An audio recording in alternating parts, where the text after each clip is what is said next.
Assalamualaikum warahmatullahi wabarakatuh. Alhamdulillah pada pagi ini kita diberi kesehatan sehingga dapat melaksanakan podcast yang sudah bersama kita Bunyai Hajah Lulu Isrifah SPDI. Beliau selaku pengasuh Pondok Pesantren Al-Qur'an Nurut Taqwa Purwodadi. Assalamualaikum Bunyai. Waalaikumsalam warahmatullahi wabarakatuh. Sehat nggih Bunyai? Nggih, alhamdulillah. Sehat, alhamdulillah. Pada kali ini podcast kita dengan tema mengembangkan tahfidz anak. Ngoten Bunyai. Nggih, nggih. Mriki kebetulan pondok anak, ngoten nggih Bunyai nggih. Nah, untuk pertanyaan-pertanyaan ini Bunyai nggih. Banyak yang mau kita tanyakan, berkenaan dengan tahfidz yang ada di sini. Yang pertama Bunyai nggih, latar belakang pembangunan pondok di sini tuh nopo Bunyai kinten-kinten? Jadi memang dulu saya itu mondoknya juga mulai kecil. Oh, ya. Jadi mulai kelas 4 SD. Nah, kemudian setelah menikah mulai dari nol ya, mulai dari TPG, kemudian ada Madin, TK dan lain sebagainya, baru setelah itu pondok pesantren. Oh, mantap. Jadi pondok pesantren ini mulai tahun 2016, insya Allah begitu. Oh, pondok pesantrennya mulai tahun 2016. 2016. Oh, sebelumnya sebelumnya ada TPG. Kemudian ya awalnya niku memang masih nggak ada tempat istilahnya dulu itu masih ikut di depan sana musola. Oh, nggih. Bapaknya itu mulai nol gitu. Kemudian coba pernah bangun geledek-geledekan gitu ya. Alhamdulillah akhirnya sedikit demi sedikit insya Allah barokahnya Al-Qur'an gitu bisa bangun gitu sampai sekarang ini. Alhamdulillah. Alhamdulillah. Jadi ya itu tadi, memang sekarang kan lagi tren-trennya hafalan Al-Qur'an. Nah, itu bahkan sekarang itu di tingkat TK pun kadang ada. Maksudnya kadang untuk menarik murid gitu ya. Ada TK plus tahfidzul Quran seperti itu, SD plus tahfidzul Quran dan lain sebagainya.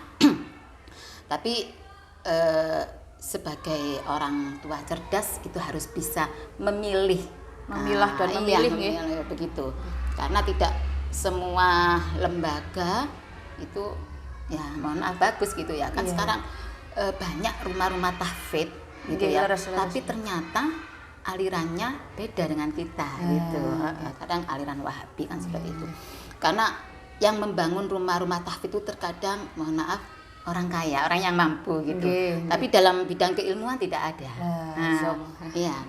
Akhirnya cari guru Al-Qur'an, mendatangkan guru. Nah, terkadang gurunya itu kadang ya belum bersanad atau apa, yang penting ada gurunya istilahnya begitu ya. Lah terkadang orang tua memilih tempatnya megah, terus apa yang di dalamnya fasilitasnya itu memenuhi lah, kadang seperti itu karena ya ingin anaknya entah betah atau apa gitu ya, tapi tidak melihat bagaimana gurunya atau yang lainnya seperti itu. Jadi akhirnya kami ingin bagaimana anak-anak ini bisa menghafalkan Al-Qur'an mulai usia dini, karena makalah mengatakan itu kan belajar di usia kecil seperti mengukir di atas batu, kan seperti itu. Lah mengukir di atas batu ini kan sulit sulit sekali. Lah kalau ukirannya dari awal itu bagus, insya Allah sampai dewasa pun itu akan terjaga. Jadi mulai awal memang harus bagus dulu. Makanya di sini itu tidak langsung menghafalkan Al-Qur'an. Jadi ada tahapan-tahapan itu. Oh, sebelum menghafal itu ada tahapannya. Ada tahapannya. Niku napa mawon Bu? Di antaranya tahapannya harus lancar dulu Al-Qur'annya, Artinya binadar begitu ya. Nggih. Dan tajwidnya bagus, makhorijul hurufnya dan sifat hurufnya itu bagus, sehingga nanti kalau menghafal Al-Quran itu enak nantinya. Karena terkadang bacaannya kurang bagus, ketika sudah hafal Al-Quran mau membenahi lagi itu sulit biasanya seperti itu. Karena ya kita ukirannya sudah dari awal dandani male isinya begitu. Makanya dari awal harus diperbaiki dulu itu. Jadi kalau anak sudah bagus bacaannya, kita ajari anak itu napa nggih? Seneng deres, maksudnya kuat longgo. Kuat longgo. Istilahnya wong tahfidz kuat longgo. Jadi sebenarnya tahfidzul Quran itu semuanya orang itu mampu. Yang penting nomor 1 ini kuat longgone. Kuat longgo. Kadang orang cerdas, tapi dia tuh nggak tegun, dia nggak bisa.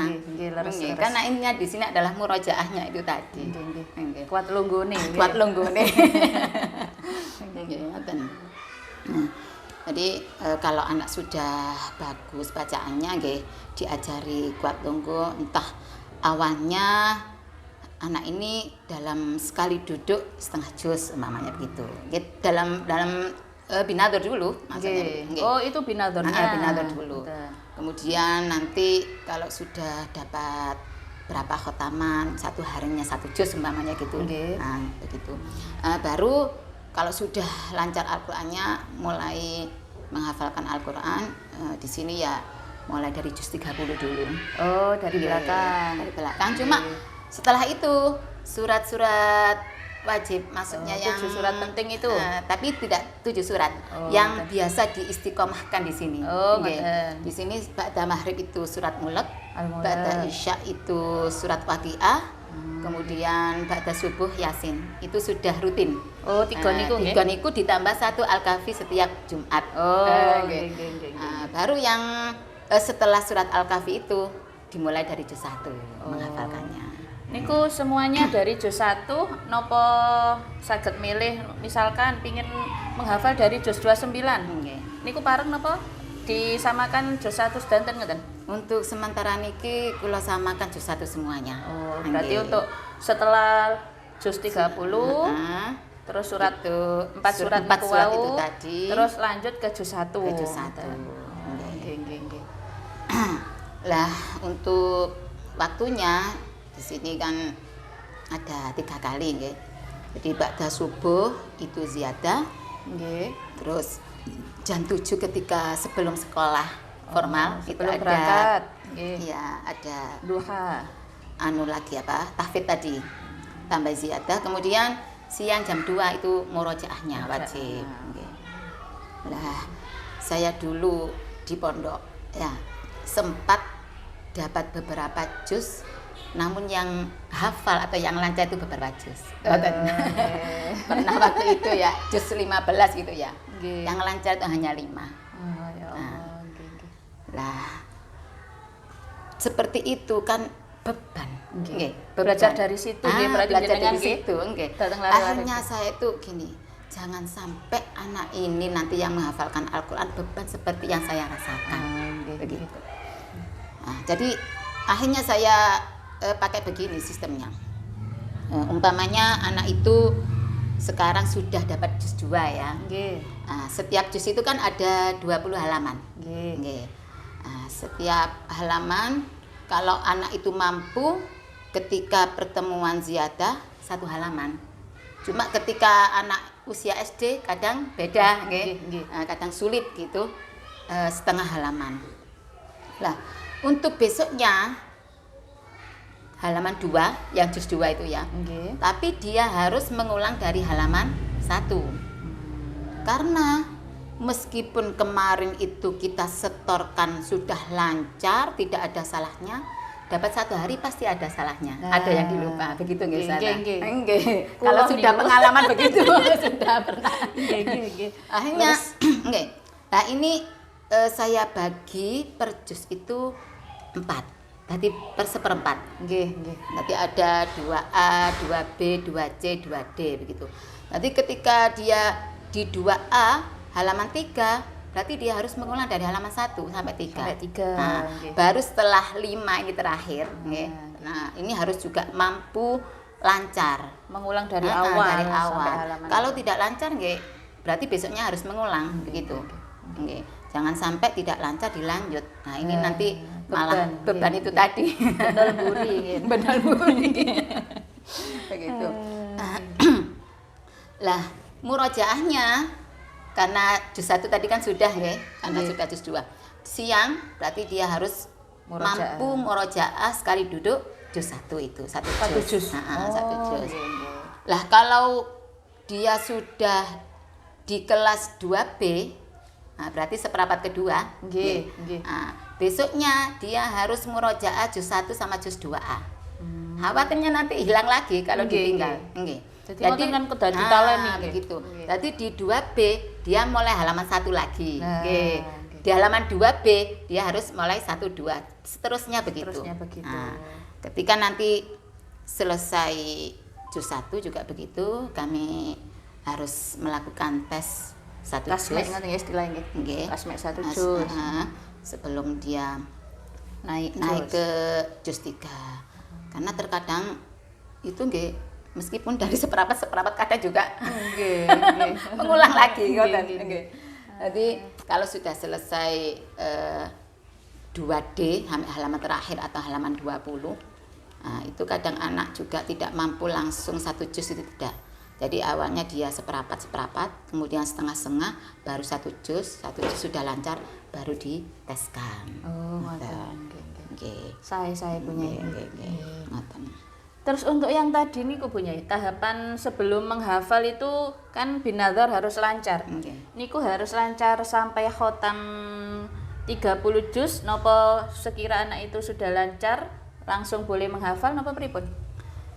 Harus khotam 30 juz. Oh, harus khotam binadzar. Cuma tidak harus di hadapan gurunya.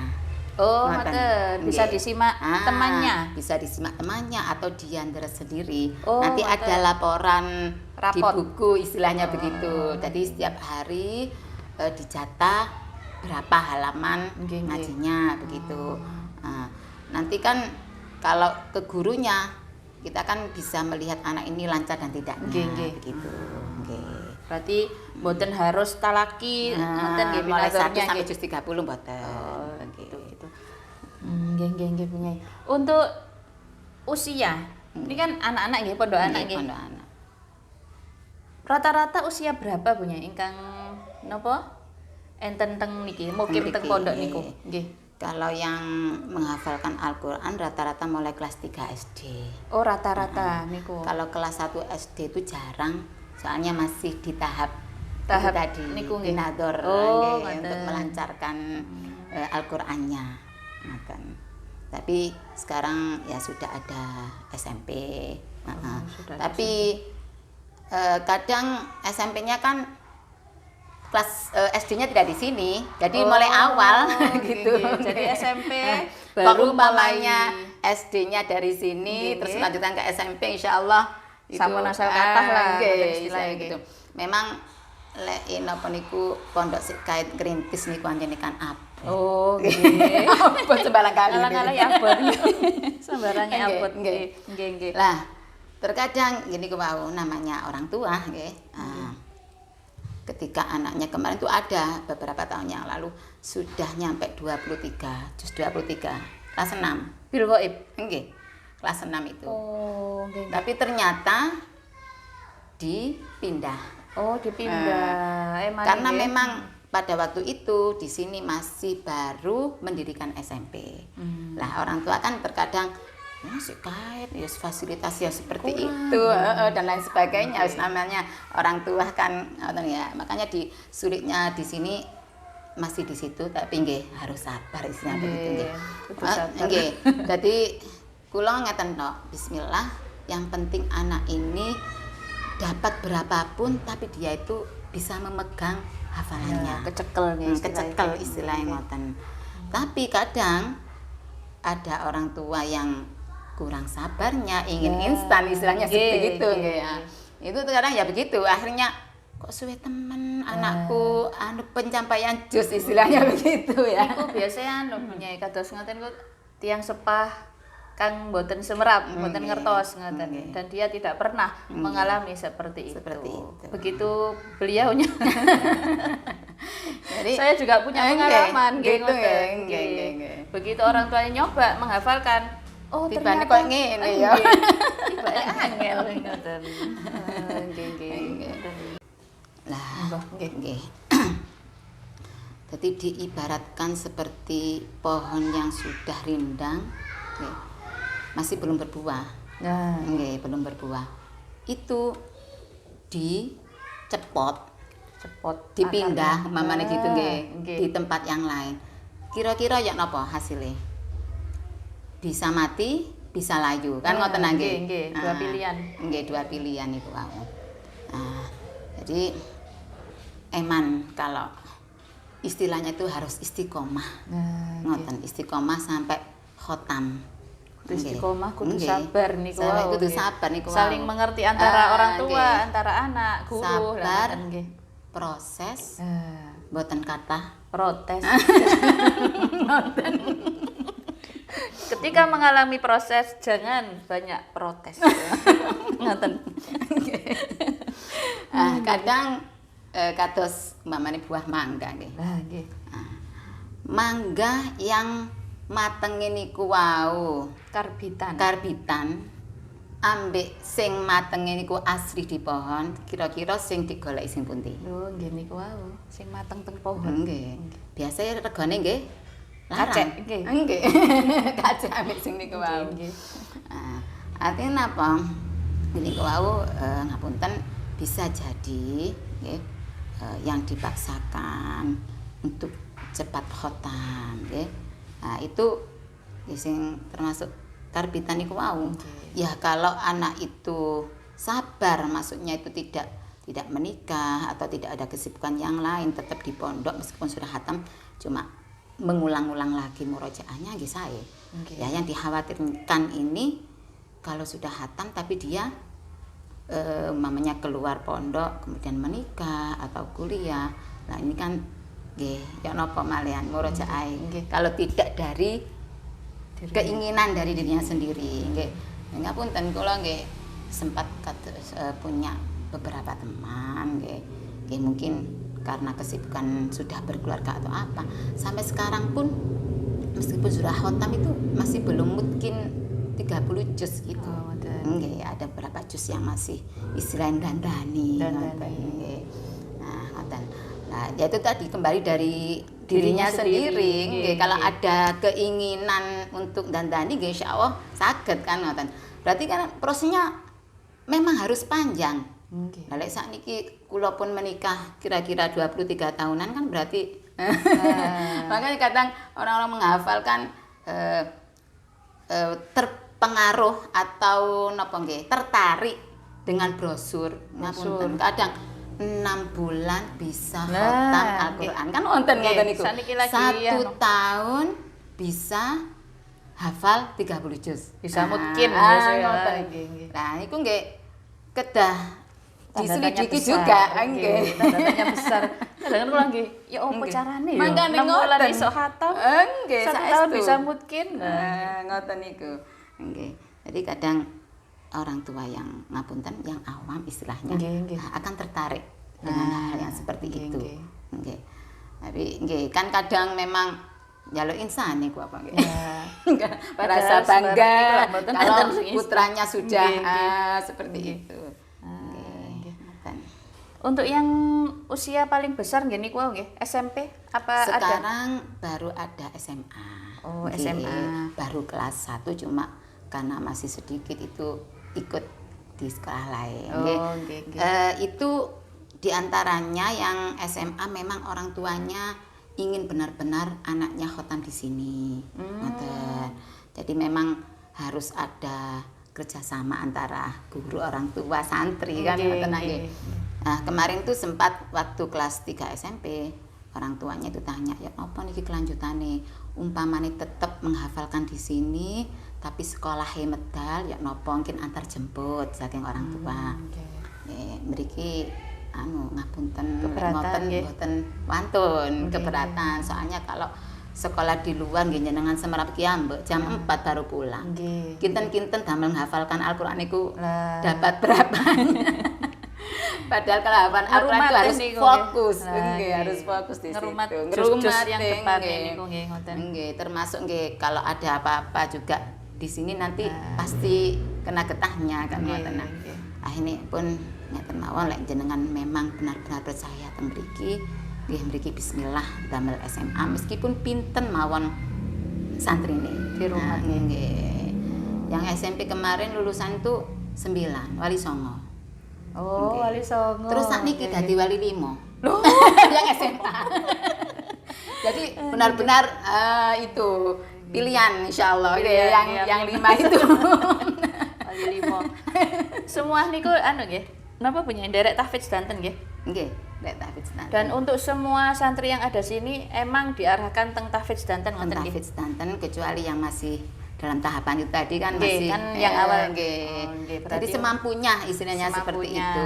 Khawatirnya nanti kalau ada yang tahfidz ada yang tidak, Lah, itu nanti nulari. yang nulari ngoten. Virus. Ya kalau Nggih, sudah nggih, nggih. besar pondoknya ada tempat sendiri-sendiri yang tahfidz sendiri yang tidak kan enak. Nggih, Bu Nyai. Untuk sistem menghafalnya tadi sampun nggih. Nggih. Ya, sistemnya seperti itu bagus punya nggih. Terus dalam nopo nggih istilahnya nggih didik lari-lari, ngomong lari-lari kan nggih mesti ada kendala nggih punya. Kinten-kinten enten kendala nopo nggih? Nggih. Ados mboten enten kendala. Oh, kata Baik-baik saja. Baik-baik saja. Kendalanya itu terkadang nggih namanya anak Nggih, nggih nggih. pasti ada bosennya kadang Oh. begitu. Apalagi di usia-usia SMP itu kan Usia-usia no nggih, nggih. kenakalan Puber, itu nggih, nggih. usia puber Itu lan termasuk sak monten. begitu. Nah, itu terkadang napa nggih nggih pura-pura sakit gitu loh. Oh. Biar nggak ikut kegiatan. Waktu ngaji Nah, pura-pura nggih. sakit. Atau Oh. waktu apa? Atau pas dia itu memang belum hafal. Belum hafal. Jadi pura-pura sakit ngoten niku. Tamarodo. Tamarodo. Sebelumnya kan hanya kami sendiri istilahnya begitu, tapi dengan beriringnya waktu alhamdulillah ada ustadz-ustadzah yang mukim di sini, yang opera-opera dan lain sebagainya itu nggih lumayan lah sekarang agak Terbantu. nggih terbantu ngoten. Soalnya ngoten kadang manggilipun napa niku wis dibel, diceluki niku nggih kadang gak teko-teko. Mboten ngaos, mboten purun ngaos ngoten. Nah, nggih. Terutama yang putra, nggih. Nggih. Dadi wonten pondok niku nate lek wedok niku mesti diterima. Lek lanang niku dibatasi. Lho napa Bu Nyai? Lanang siji ku bandingane 10 wedok. Aduh, nggih, nggih. Lah itu mriki ngoten. Lek estri niku gampang penanganan nggih, istilah nggih, ngoten. nggih. Rumatane gampang, Nggih. nggih, Dadi nggih. biasanya terkendalanya itu dari nggih kata-kata dari putra. Oh, ngoten. Termasuk. Kados momong lari-lari kendala-kendala ngoten niku napa enten semacam takziran napa hukuman napa pripun? Nggih. Ada, Tetap nggih? ada.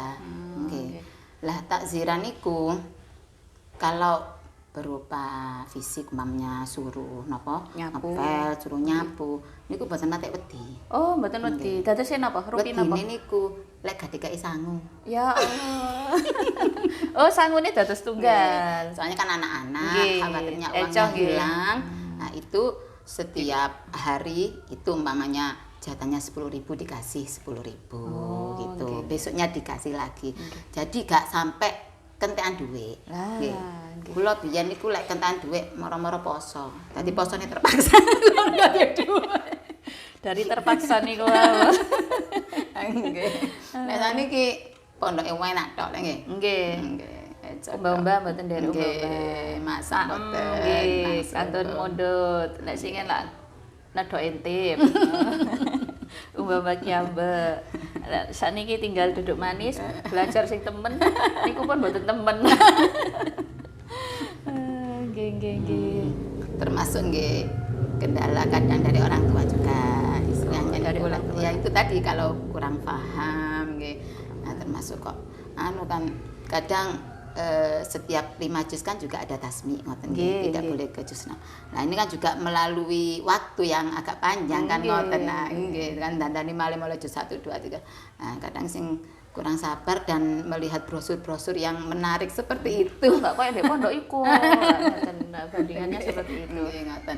Dadi kula mek ngaten wis gak apa-apa sing penting mriki niatin niku wau. Nah kersane ya napa hafalannya ini tidak hilang, tetap terjaga kula ngoten. Nggih. Itu untuk orang tua yang kurang kurang paham lah. Mungkin perlu pemahaman memang. Perlu pendekatan dengan orang tua. Jadi sering umpamanya anak itu kelas 6 atau kelas 3 SMP kami kumpulkan termasuk orang tuanya termasuk anak-anaknya saya kasih pengertian gitu. Tapi kalau sudah diberi pengertian terus selanjutnya nggih monggo kan ngoten. Kan niku haknya orang tua ngoten. Terus kados lari-lari niki napa sampun enten ingkang khotam punyai?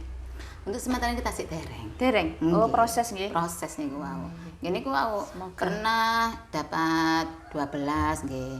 Ujul. Kemarin lulus SMP itu juga sudah 18. SMA-nya ternyata pindah. Jadi ku wau. Sampai sekarang yang paling tinggi itu juz 20. Mudah-mudahan iki istiqomah nggih. Jaler napa estri? Jaler. Oh, jaler. Jaler. Sing estri yang tertinggi juz 16. 16. Eco nggih. Rumah Quran. Nggih sampun Bu Nyai. Iku pertanyaan saking kula. Niki butuh pesan dan kesan damel semua anggota JMGH Pasuruan. Nggih. Monggo. Jadi pesan untuk kita semua bagaimana memang Al-Quran itu benar-benar kita rawat, terutama hafalannya, jangan sampai hilang. Jadi kalau memang sudah terlanjur khatam tapi belum lancar, monggo bismillah niki sedikit-sedikit harus ditelateni istilahnya ngoten nggih. Nah, insyaallah lek mriki niku wau nelateni sabar kali Al-Quran, insyaallah mriki lan keluarga niku dijagi dening Allah Subhanahu wa taala. Dan insyaallah benjing angsal syafaat Al-Qur'an. Amin. Allahumma amin. Nggih, niku mawon. Terutama orang tua nggih. Orang tua sekarang harus bisa memilih dan memilah niku wau. Memilih dan memilah. Harus pintar memilih dan pendidikan putra-putrinya nggih. Nggih. Matur sembah nuwun Bu Nyai. Sami-sami. Ilmune sampun kathah ingkang kula pundhut. Semoga bermanfaat. Amin. Damel kula khususnya dan umumnya pada semua anggota JMGH Pasuruan. Amin. Kurang lebihnya saya mohon maaf. Afa minkum. Wassalamualaikum warahmatullahi wabarakatuh. Waalaikumsalam warahmatullahi wabarakatuh.